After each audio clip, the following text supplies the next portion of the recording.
Section 168. Arjuna continued.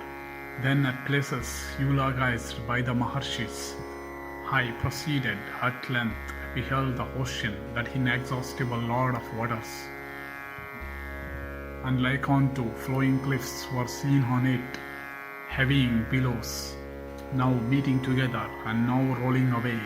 And there were seen all around barks by thousands filled with gems, and there were seen timingilas and tortoises and makaras like unto rocks submerged in water, and on all sides round thousands of shells sunk in water appeared like stars in the night covered by light clouds, and thousands upon thousands of gems were floating in heaps, and a violent wind was blowing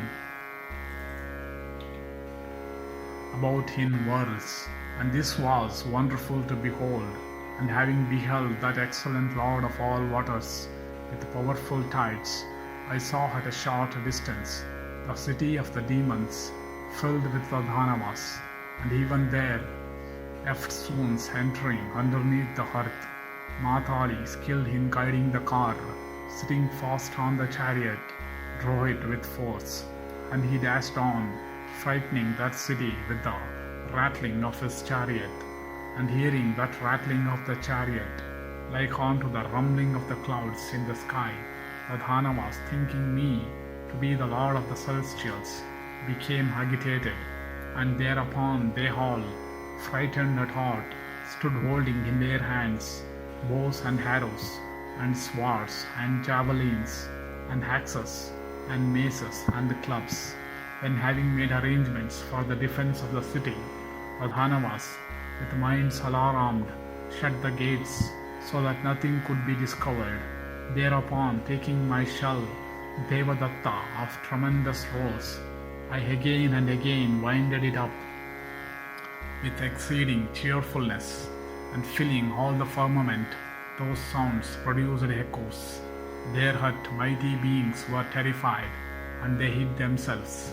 And then, O Bharata, all of them adorned with ornaments, those offsprings of Diti, the Nivata-Kavachas, made their appearance by thousands, donning diverse mail and taking in their hands various weapons, and equipped with mighty iron javelins, and maces, and clubs, and hatchets, and sabres, and discs, and satagnis, and busundis, and variegated and ornamented swords.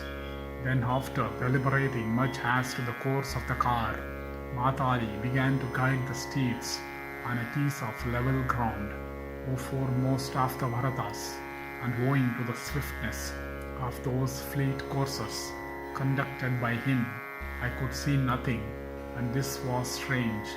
Then the Dhanavas there began to sound thousands of musical instruments, dissonant and of odd shapes, and at those sounds fishes by hundreds and by thousands, like unto hills, having their senses bewildered by that noise, fled suddenly, and mighty force flew at me, the demons discharging sharpened shafts by hundreds and by thousands. And then, O Bharata, there ensued a dreadful conflict between me and the demons, calculated to extinguish the Nivata-Kavachas.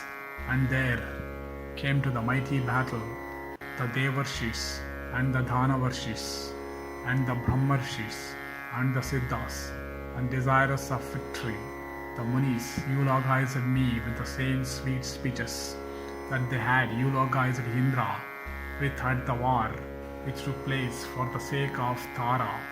Thus ended section 168 in the Nivata-Kavacha-yuddha Parva of the Vana Parva.